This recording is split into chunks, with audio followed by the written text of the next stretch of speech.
What's a reality check for us to consider in today's real estate market? I'm Stephanie Maye, and this is your Maven Minute.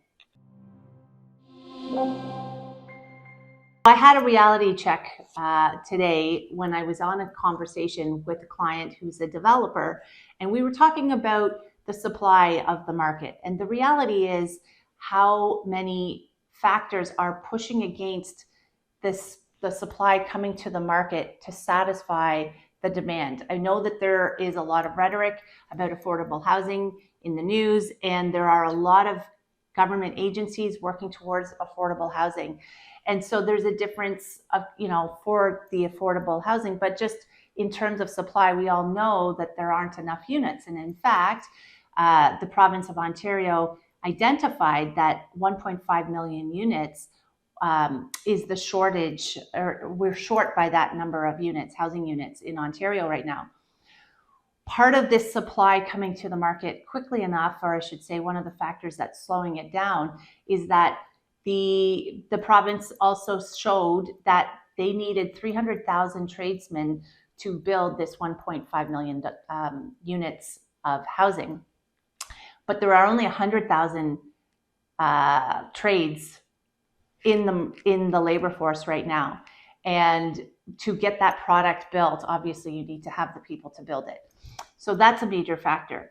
The second factor we are already following, and that is interest rates. So not only are your construction prices going up, but then your also construction financing goes up, which then drives up the value or the price or the cost for the end buyer at the very, the occupier, if you will. And those end buyers are also looking at this interest rate being a challenge. So the speed in which they are buying these properties is a little slower.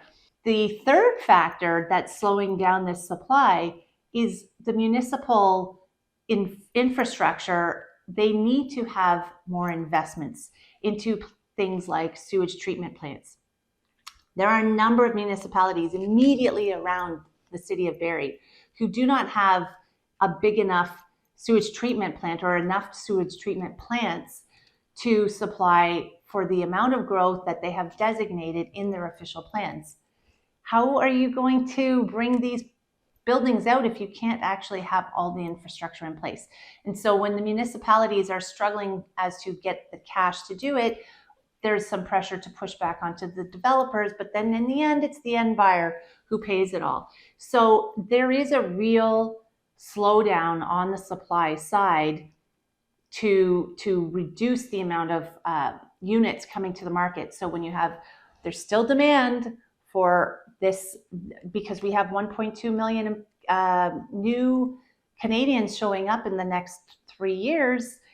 There are, families that are growing and whatnot. So of course, you're still going to have the pressure for prices to increase and some prices to come down. So really what we're saying is we have a very stable type of pricing in the market right now. I don't see prices shooting up, and I don't see them crashing either.